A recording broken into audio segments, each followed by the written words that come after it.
Hello everyone. Since this is either a highlight, a standalone book, or the first episode in a series, I'm jumping in to remind you what the rules are for this podcast. First rule is, no real people stories. That means that any details from our own lives are merely anecdotal, we do not read books about real people, and we are not reading historical fiction. The second rule is that we are basing our analyses off of how the author treats characters and what they put them through. We are not judging the accuracy of the trauma, the accuracy of any actual conditions that may be portrayed, nor the authenticity of a character's reaction to that trauma or that particular condition. This podcast is for entertainment purposes only. The hosts are not trained professionals, and their opinions come solely from personal experience. In this episode, we discuss fictional depictions of trauma and violence that may not be suitable for all audiences. Please take care of yourselves. Specific content warnings for each episode can be found in the show notes. Events in the media are discussed in approximate order of escalation. This episode contains spoilers.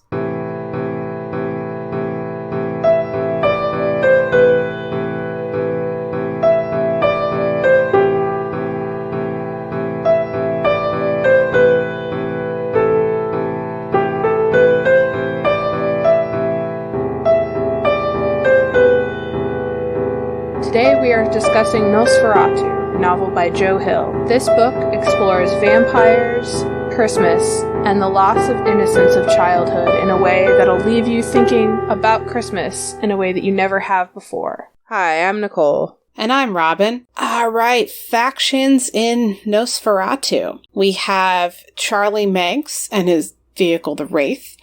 We have his minion, Billy.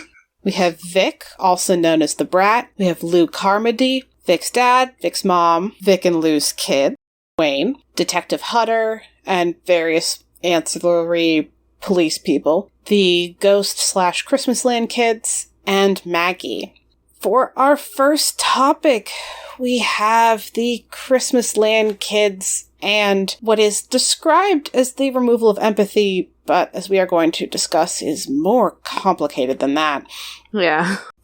They are not aware that they are incomplete, at least not in a way that reaches their surface thoughts. We get to see Wayne's thoughts when he is on his way to becoming one of them. He gets told to do this thing where he can think backwards in order to slow the transformation. He gets told that by his grandma's ghost. This is a weird book. One thing is, I, Robin, read the entire book. Nicole wasn't able to make it through. We're going to talk about it anyway, because especially since we're talking about books that burn you and are traumatic and hard to get through, I think our rule is that if one of us can finish it, we are going to talk about it. Yeah. And this time that was me. Yep. I'm going to be asking a lot more questions than I will be making observations. Okay. All right. So, Christmasland children. Yes. Oh, man. It gets described as a lack of empathy. It is, towards the end of the book, Maggie compares it to, so the empathy has been pulled out of them because that's what fuels Max's vehicle. He doesn't have any more empathy, so he makes kids ride with him, and it pulls it out of them. It gets compared to normal kids pulling wings off flies because they don't know it's wrong. We have some hard pushback against that characterization. Yeah. Because the fly thing and the closely related burning ants in an anthill with a magnifying glass that I'm a little more familiar with as a trope, that is toxic masculinity in kids, especially little boys, who are taught that everything around them is their plaything. Mm-hmm. Now, in a book where this man wants everyone to be like murderous children and is taking away people's empathy, I don't think it's an inappropriate comparison. I also don't think that the book is trying to be a statement on toxic masculinity or anything. No. I just... This is actually one of those things, and I didn't get to the point in the book where it was explicitly stated, but the seeds of it were already in the part that I read. And I think this is one of the things that made me just not able to finish this one, because irregardless of author intent, the way it comes across in the text is as though lack of empathy is being equated with intentional cruelty. That's not how that works. And also it's very hard when, I don't think Robin has had this experience, but I have. It's also very hard when in real life, lack of empathy is equated as intentionally, lack of empathy is equated sometimes as being as though you are being intentionally cruel. And that is a thing that is a charge that is leveled at people sometimes when they really are just being careless because they don't understand the effect on other people, or sometimes if somebody knows that you don't empathize as much as you do sympathize or just work to understand. Like, you don't just feel, like, empathy is feeling what other people feel. And if you don't feel what other people feel, even if you understand it, even if you recognize it, even if you can draw parallels to it, even if you're very conscious and aware of it, if you don't feel the same thing they do, or at least if they don't interpret it as you feeling the same thing that they do. Yeah. Or, I mean, sometimes it's they don't interpret it that way, and sometimes it's they know that that's not a thing your brain does, and so it's almost like people look for reasons to see you as cruel or monstrous. Yeah. And that's one of those things where I didn't even get to the part of the text where they explicitly said this. That's very much a thing that gets used to hurt people in real life, and I did not make it through. And I think this is that characterization is one of those reasons. And I think that the way these kids are, they seem like they're sociopaths in the way that adult serial killers in movies are, not in the I didn't know other people have internal lives narcissistic way that little kids are. 'Cause not understanding that people have internal lives can be as benign as teachers don't live at school. Right. Or even I had 5 cookies out of 12. That means that other people don't all get 2. Like, it doesn't have to be intentional, and it doesn't have to be cruel. It's just a lack of awareness in a way that is, it's a lack of awareness that most people grow out of, but that is common among children. And so one of the things in this book is that, to be clear, Manx is the villain, is distorting childhood and insisting that childhood is and ought to be this happiness and rejoicing and nothing being wrong and never being upset about anything.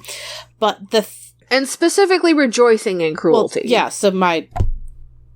so the thing that he wants them to rejoice in is, there's this game, and I don't remember whether we ever exactly see it played, but all the little Christmasland kids keep asking people if they want to play Scissors for the Drifter, which, from what I could pick up, is possibly cutting with scissors someone who is running away from them.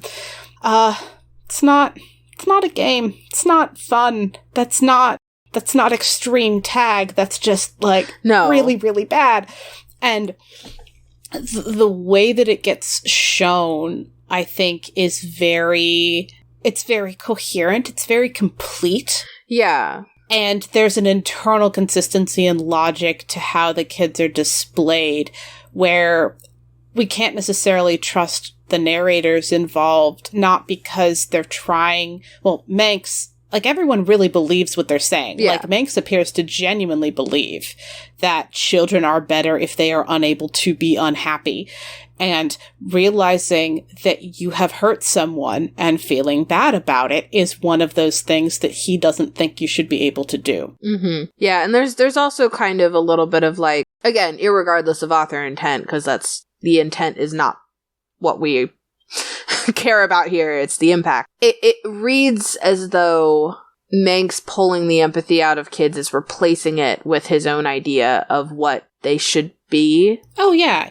There's just, he thinks that children are all like this. Therefore, when children come under his spell, he turns them into this. Yeah.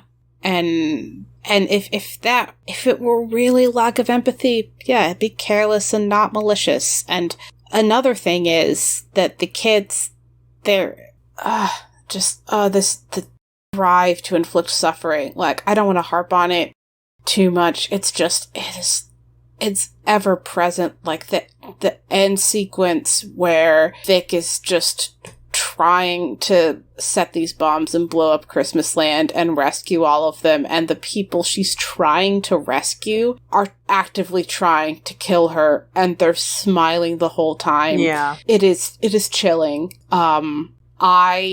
Like we said, I finished this book, but I had a 2 to 3 month break in between reading 70% of the book and the last 30 that I read in one sitting, because I had been reading this on my lunch break. Do not read this on your lunch break. Don't do that. And I was nauseous reading it. Ew. Because I made the bad decision to read it on my lunch break. Don't make my mistake. If you like horror, it's a really good, well-written, tight narrative. Woven really well. The perspectives are handled really well, but it is rough. Yeah. And horror is not normally my genre.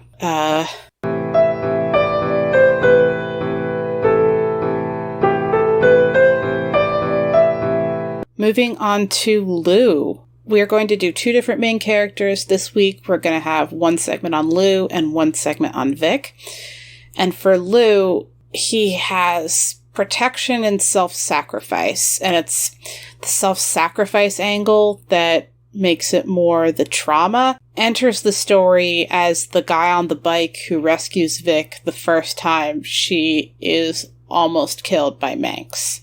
To the point that protecting Vic and then their son Wayne is his identity. And there's a middle bit where he has to choose between staying with Vic and protecting Wayne from Vic. And not that Vic is trying to hurt Wayne, she just burned down their house because the Christmasland Kids wouldn't keep calling her on phones that no one else could hear ringing. And so Lou thought she was going crazy. And, she did burn down the house. I'm not upset at him for getting Wayne away from her for a bit. For reacting to that. The big reason that I picked Lou for this topic is in the latter half of the book, he has multiple cardiac events and just kind of keeps being in and out of the hospital, not telling Vic about it because she is busy trying to get their kid back from Manx. And he sees his purpose and role is to love her and help her and protect her, and not in like a protect her by keeping her from doing dangerous stuff, but like being like a is it like a it's more like, she's a like ship and he's a lighthouse. Like he's there and he's like, I'm here when you get back. What do you need while you're out? It's very supportive, and it is one of the like shining lights of a nice thing throughout this very, very dark book, which makes it all the more distressing when he keeps being hurt by it. I was gonna say, is it actually positive, or is it like... I think it... self-sacrificial to the point of being no longer positive anymore. This is one of those where, because of Manx, the world they're in is so messed up that if he had told her that he was having these heart attacks, or not technically heart attacks, but to the layperson it makes very little difference. Mm-hmm. I think if he had told her, he was choosing to not increase her stress level for a thing where her being freaked out about it wouldn't make him not have them. That's... And I don't know. I don't want to say, don't tell your partner about your heart attacks because they've got a stressful work day. Like, no. Yeah, like, no. Like, that's the part that doesn't sound super healthy to me. Yeah, I don't want I want to say... But there's also the whole, like, if your partner is not handling things, adding more stress in the moment, especially if something they have no control over. I don't know. And it seems like it's one of those where if everybody lived through it, he would have told her about it, but, like, we don't get that because she doesn't live through it. So, okay. Like, we don't have time. We don't have time to catch up and see what he would have done later. If he had just never, ever, ever told her about them, I'd be like, that's a little weird and bad. It's more like he doesn't get the chance to. Like, there's a bit where she sees that he has a hospital bracelet on, and she kind of looks at him questioningly, and he shakes his head like, not now. It doesn't matter right now. And there's no verbal communication at that moment, but she accepts him indicating not now. That isn't important. So whether she should, I don't know. Derailing the plot, especially when canonically they were caused by all this stress, him then having to deal with her freaking out that he might die might have made it worse. And again, I don't know if all that was in his head. Gotcha. But that's why I list this as a trauma, but also as them having the most positive relationship they could later in the book. Like, the middle is rough, but gotcha. Towards the end, they're working together as a team, and he didn't put that on her in the moment, and I don't know if it was the right thing. She was also getting hurt too. And, not calling him to be like, hey, I busted up my leg. Like, she's shrugging off injuries just like he is. This whole thing is very stressful. It's, from his perspective, his partner has a mental illness and he's trying to help her and not make it worse. And given that framing, if it was all in her head, during the portion of the book where he thinks it's all in her head, I really don't want to fault him for the moves he's making. He doesn't, try to wreck her life more by making her do something. And I don't know, because it has fantastical elements and she was really right about everything. Yeah. It's really hard. It's really hard to judge what he ought to have done. So, not trying to ramble about that. Yeah, it makes sense. It's hard. It is harder when I'm the only one who read that part of the book.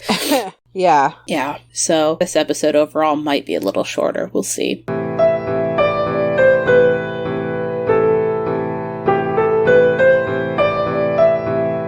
Now we have Vic, and we are classifying this as not being believed about her own trauma. For the record, the trauma includes, but is not limited to, attempted rape, kidnapping of her child, physical assault. It's rough. This book was some kind of triggering for Nicole, and probably is going to be triggering for some portion of our listeners. Please take care of yourselves. It's rough. If you're trying to read it and you have to stop, there's nothing to power through. It's just going to get worse. Yeah. There's no one bad chapter. There's slowly building, well done, tension, escalation of violence, escalation of trauma. People that aren't Vic actually do get murdered. And then even at the end, it's not all happy and smiles. No. Well, actually, they're trying to fix the fact that someone is happy and smiling when they ought not to be, which makes it technically a happy and smiles ending, but that's bad. So onto Vic specifically. Bing tries to rape and murder her. Not totally sure what order he intended, because he is very, very twisted. He is Manx's minion. So, one thing that I thought was interesting is... For the portion you did read. For the portion I did read, is I didn't know this while I was reading it, but kind of got filled in later. We have 3 characters who have the same ability. Yeah. And I just... The difference in how they handle it and how they are handled is interesting. Mm-hmm. Do we know what Vic's... Do we ever find out what Vic's interface is? We do.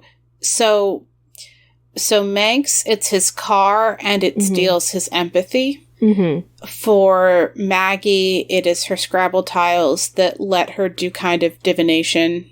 Both kind of past, present, future stuff. Right. A lot of future. And it takes away her ability to speak clearly. It gives her a very severe stutter that gets worse throughout the book, to the point that at the end, the tiles themselves are stuttering. And she... Oh yeah, self-harm. She is harming herself in order to focus. She's trying to use the pain in order to focus, and in this fictional case, it does work. Mm-hmm. Do not recommend. And then Vic, because she is imagining, it's when she talks to Maggie towards the end of the book, it gets explained at least what Maggie thinks is going on, because neither of them is omnipotent. Mm-hmm. It's got some, like, left brain, right brain stuff, and it's like, oh, imagination is on this half of your brain, and so the eye that half of your brain sees out of is being hurt. Oh, that's what it is. So she is slowly going blind in that eye. There's a bit early in the book where she's temporarily blind.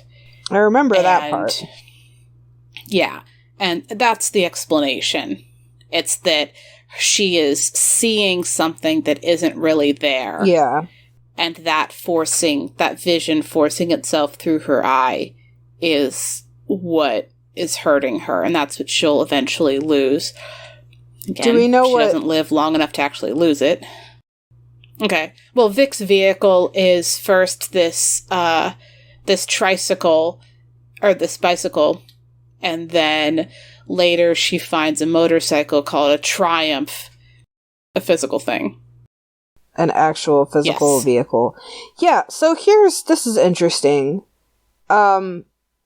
Vic and... Does Manx know that Vic has his power?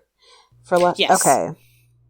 He's got a we're the same, join me thing for a very short time before it doesn't work. Okay. And he also targets Maggie because he knows about her Scrabble tiles. Yeah, so I think... I know that this segment is supposed to be about Vic, and I will get there. But also, I just wanted to point out a couple things. So I'm noticing Manx, and again, I'm not trying to put author intent in here because we don't know the author's intent. And that's not relevant to our experience of the book anyway. But speaking of toxic masculinity, it does... I am noticing that, so we have 2 feminine coded characters and 1 masculine character that have this power. The masculine character's power relies on taking something from other people, and both of the feminine characters' powers rely on self-harm. Oh, that's interesting. So, in the book, it gets framed as the car runs on empathy and it doesn't care whose, and Manx was all used up by his early travels. Right. But Maggie has no ability to make someone around her stutter. Right. Vic has no ability to make someone else have their eye hurt. Right. That's a good point. Right. Like, they have physically no way of off-sourcing the pain. Yeah. But the male character does, and does freely. Yeah. And that's an interesting parallel there. And also I should point out, because we didn't really have... So I asked Robin about this as we were kind of discussing the book ahead of time. And we didn't really have anywhere else to put it, but we think it's important. Maggie seems to me to be an example of bury your gaze. Because even though she is pretty instrumental in the book, and she's definitely not a sidelined character, like, she's super important, we have snapshots and pieces of her from childhood to adulthood, essentially. Yeah. But we only find out that she's queer right before she dies. And in this case, probably lesbian, but at the very least not hetero. Yeah, at the very least she's not just a heterosexual woman. And it... I don't know. It's... We use queer as a catch-all for not knowing exactly what type of not straight she is. We have international listeners. We understand that the word queer is reclaimed in the U.S., but not necessarily everywhere else. As a side piece. She's probably lesbian, because and then she dies. She dies within a couple of chapters, possibly the same chapter, of us finding out that she's probably lesbian because she asks if Vic will hold her while they sleep. I would even argue. So, here's a question. Does she have any other scenes where she's on screen between finding out versus dying? Does she have any other things that she even does? Or does it only take a couple of chapters because she's just not in the story until she dies? After that. Yeah, it cuts away to other things and then it cuts back to them. And then she dies. In terms of continuity, she says, "Can you sleep? Can you hold me while we sleep?" Also, there's like a weird, and this is, again, the characters obviously know fewer things than the author and don't necessarily reflect the author's opinions, but she says something along the lines of, "I know you're straight because you have a kid." Yeah, that's also not super great. That's not super great. It's not how that works. Doesn't even... I mean, that she's with Lou says more about she likes guys than that she has had a kid with someone. Yeah. Given that she's in a relationship with Lou, not just literally that she had a kid with him. Right. But yeah, so they sleep, literally sleep, on the couch together, and then Maggie wakes up before Vic. Maggie gets killed by Manx, then Vic wakes up. Yeah, see, that looks to me like a super literal, brutal bury your gaze. Yep. And that trope is, you can have a gay character, but only if they die immediately. Well, not even necessarily immediately, but only if they die. But she just happens to die literally immediately. Yeah. Like if you have a mix of LGBTQ characters and then some of them live, some of them die, it's not this trope. It's not necessarily this trope. Not necessarily this trope. Yeah, it depends on the genre, because if it's only some of them, but it's only gay characters, yeah, then it's still... Yeah, this has such a high body count. Yeah. That it's not that angle, but yeah. No, this is definitely... I'm only arguing that this is that trope because it's immediately after we find out that she's not hetero. Like, that's why, because it's direct. It's like 1-to-1... Like, oh no, you've been open about this, and scene for you. Yep. Now, back to Vic not being believed about trauma. This actually does relate because she doesn't... we promise it belongs in this segment. She isn't able to explain how she was with Maggie when she died and the police think she killed Maggie, and then an hour or two later, she has crossed the bridge, and she is several states away, and is being seen by the detective. And they're like, what the? How did you get there? How is this happening? Yeah. Like, even when there's evidence in the book, people don't believe. Because the evidence is, like, really weird and incomplete. And a little bit magical in nature, elements. Yeah. Yeah. Like, they don't know what genre they are in. Manx, one of the main ways where Vic is not believed is that they don't believe Vic that Manx hurt her and Manx kidnapped her son. because he was in a coma because his car was wrecked. And then he's declared dead, but then someone physically restores the car, and so he breaks out of the morgue and starts murdering people again. But because there's a death certificate, the police keep being like, here's his death certificate, here's his death certificate, he died in the spring, here's his death certificate. Didn't you hurt your kid? Where's your kid? Did you kidnap him? Did you kill him? What did you do to your kid? Why did you kill your kid's dog? Yeah. Oh, yeah, the dog doesn't make it. Yes, the dog dies. Yep. And she's not just not believed about what's happened to her. She is so not believed that people then think that she is the perpetrator because they don't believe her about who actually did it. There's some story-contrived coincidental things that make it easier for them to not believe it. Mm-hmm. Like Manx, actually Bing, I think, shot at her, but she was in front of the lake, bullets went into the lake.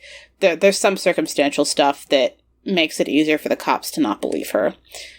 But still, in terms of trauma, she spends the whole book feeling gaslit by people who are not trying to do that, but don't have evidence and don't believe her. And Lou's the only one who believes her without seeing it. Or her dad maybe a little at the very, very end, but he's there for like a chapter at the end after a multi-year absence. Oof. So, yeah. Oh, yeah, there's so much. I don't want to just describe the plot. It's just... This book could be summarized as a woman tries to rescue her kid from a murderer that no one believes is alive. That's the plot. That's the summary. That's at least the summary of the latter 2/3, because that doesn't quite capture the bit where she's a kid. Yeah. But that is the main storyline for most of it.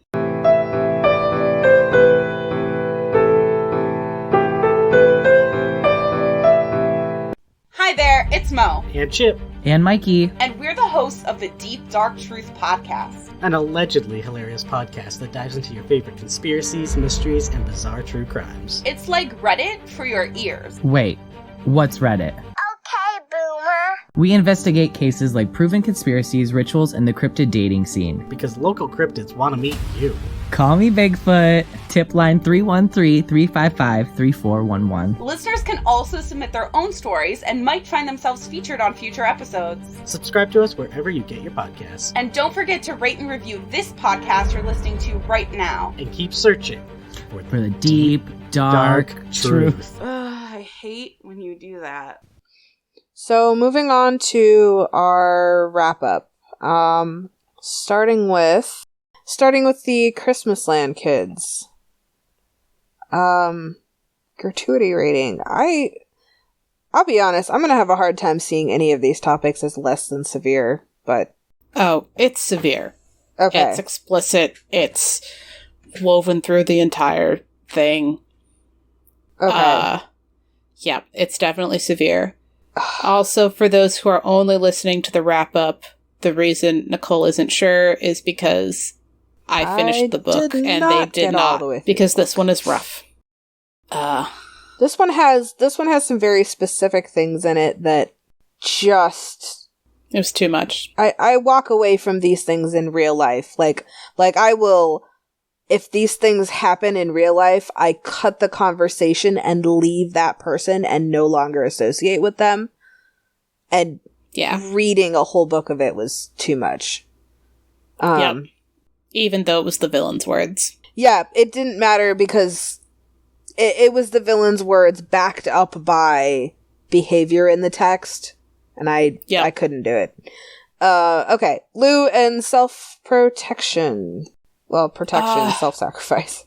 I'm gonna say that's the self-sacrifice bit is severe. Okay. Is the protection less than... Well, the protection is the other side of the self-sacrifice. Okay. The self-sacrifice is severe. The protection, I don't know if severe is the right word because of how it's done, but focusing on the self-sacrifice side, which is what I consider to be the traumatic bit. Okay, that's fair. That the part that's severe. not traumatic is not severe. Right. Okay. There's a lot of it. But still, yeah. Yeah. Not being believed about your own trauma for Vic. This is one where it really probably depends on the wording, right? It is woven throughout the entire book and is constant and is on her from multiple characters, individually and systemically. I think it is severe in its depiction, and how much that severity impacts the reader is going to be something where your mileage may vary.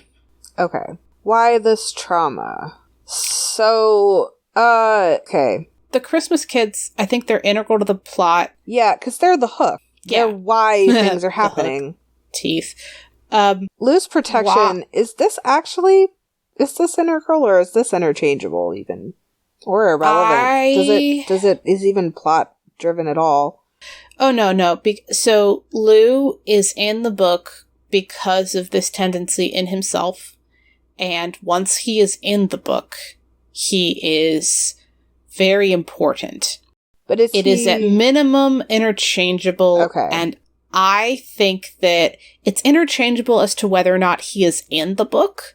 But once he is there, he is makes integral. him interchangeable then. Okay. Because if you can just cut him out and the book still functions. If you can cut him out and the book doesn't change, he's irrelevant. Well, they wouldn't have had Wayne. Well, that's not necessarily true. Okay, like he could have been a one-night stand or something. Yeah. Yeah. For that matter, she could have adopted Wayne. And I know you're, given that you didn't read the part of the book that he's in, he doesn't feel important. No, I'm asking. I don't actually have an opinion on this. I'm asking. Because you said, the reason I'm asking is because you started out with saying that whether or not he's in the book is interchangeable. That makes him irrelevant. Almost by definition. Because if he can just be cut with no consequences. Give me a moment to think about what would change. Okay. Plot-wise, not just the one scene that wouldn't matter. No.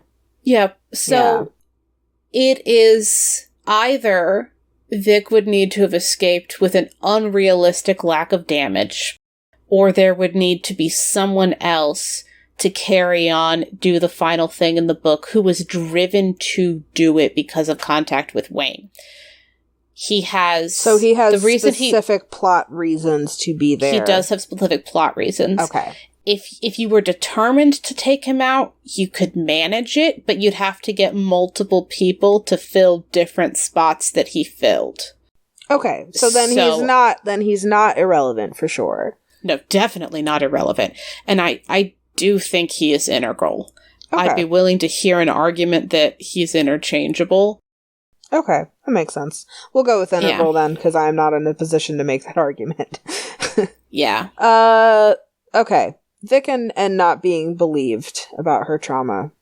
This is integral. I was going to say, I'm going to assume that this is integral also just because... Because either everyone knows what genre of book they are in and knows that what Manx is doing is possible under normal rules, or it is integral that she is not believed. Okay. So. Alright, treated with care. Christmasland Children's. I don't think it's treated with care, because not only is this ideation, this is forcing every character possible that they come in contact with to sit through their ideation. Oof. They Hey, question. This is slightly backtracking people. A little bit. Yeah.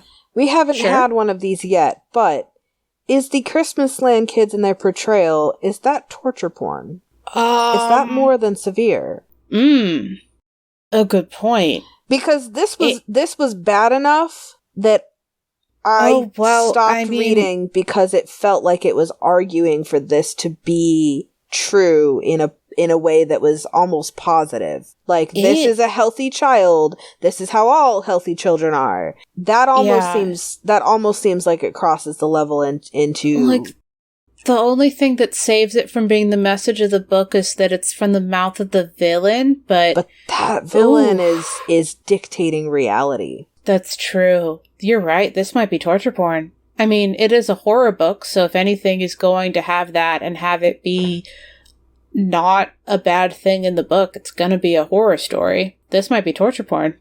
I'm going to go ahead and categorize it there. I'm backtracking on. Yeah, we did it. We finally found one. Oh, good. Yay. All right. Okay, moving on. Still treated with care. Lou and protection and self-sacrifice. It's not egregious. I'm gonna go with enough because it's not hitting you over the head with stuff, but it is just constant enough, and him dismissing his own needs in the way that he does and with the consequences that it has is, yeah, I'm gonna say enough. Okay. I don't want to say there was no care, but if someone wanted to write in and be like, hey, I don't think this was treated with care, I'd be like, you know what? You might be right. Okay. It's on that edge. Okay. Again, it's a horror book. It's not necessarily trying to be careful. Right, but still. Like, within context, it was enough. In comparison to how other things are handled, of the things, this is enough care, I think. Okay. Not Vic, being believed. This doesn't feel like it was treated with care. This is not treated with care. If this were treated with care, people would be tiptoeing around it, and it would end up feeling just straight up gaslighty. Okay. In order for it to not be gaslighting. Yeah. It then had to not be treated with care, which is weird. Point of view. I guess you're... It's Vic a lot, right? I know it's Vic for the children. Does it change? Yes, it does. Okay. It does change. We get Wayne's perspective. That's actually part of how the horror builds, is that we have people in drastically different mental states from each other, and we get monologues and ideation from all of them. Like, we get Lou's perspective and his internal thoughts about why he is protecting Vic in a certain way. We get Maggie's thoughts. We even get... Okay, we don't so ever get topic Banks's by thoughts. Topic. Christmasland Kids. By topic. Christmas Kids. We get the perspective of Wayne as he is turning into a Christmas kid. Okay, and then I know we get Vic's perspective. Mm-hmm, and we get Lou's, so we get it for all of them. Oh, okay, cool. Yep. Aftermath. Aftermath. Is this yes, just for Christmas Kids, we it's still Wayne. We don't get the perspective of random other ones. Okay. Protection. So you said this was Lou. Yes, and we don't wrap back around to his perspective in the aftermath, because the aftermath is Wayne's perspective. Okay. And then that's interesting. We do not get Vic's perspective in the aftermath. Vic and not being believed. We do not get her perspective after the main events are over. We do get her perspective after individual instances happen. So who do we get for the aftermath then? The very last several chapters of the book are all Wayne. Oh, okay. Which is why we get Aftermath from the person affected for Christmas Kids, but not for the other things, because it's all him. Gotcha. All right. So, aspiring writer tip. This is, granted, I don't read very many horror books. I think this was really well done. It certainly invoked the emotions that horror movies invoke in me when they're done well.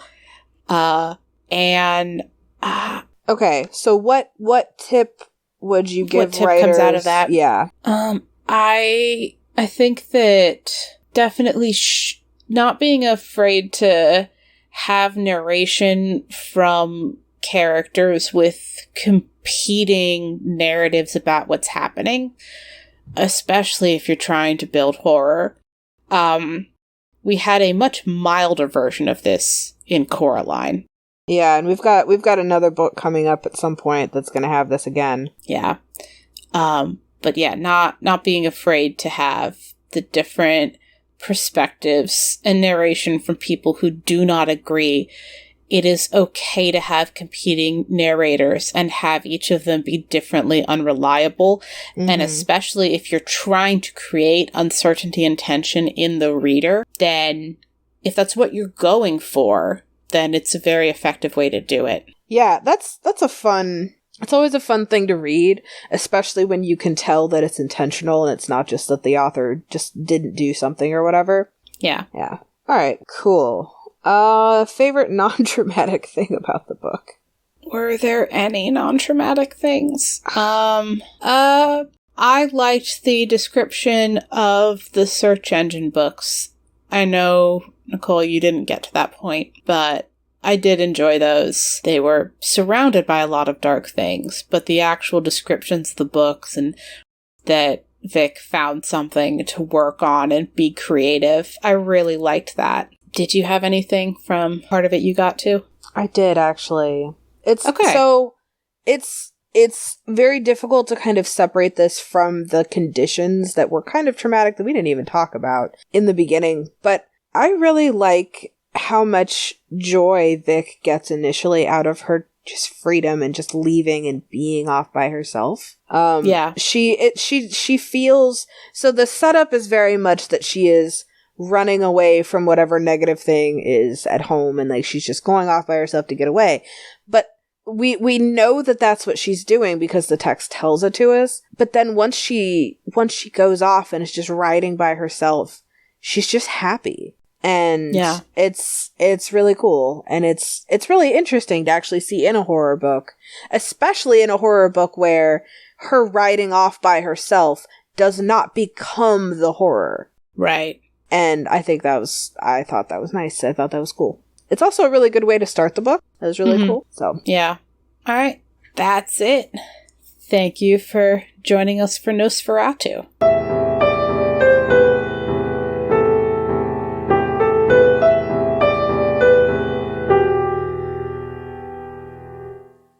All music used in this podcast was created by Nicole as HeartBeatArt Co. and is used with permission. You can follow us on Twitter at Books That Burn, all one word. You can email us with questions, comments, or book recommendations at booksthatburn@yahoo.com. Support us on patreon.com/booksthatburn. All patrons get access to our upcoming book list and receive a one-time shout-out. You can leave us an iTunes review. This helps people to find the show. And find us on iTunes, Stitcher, Google Play, or wherever you get your podcasts. Thanks for listening. We'll be back in 2 weeks.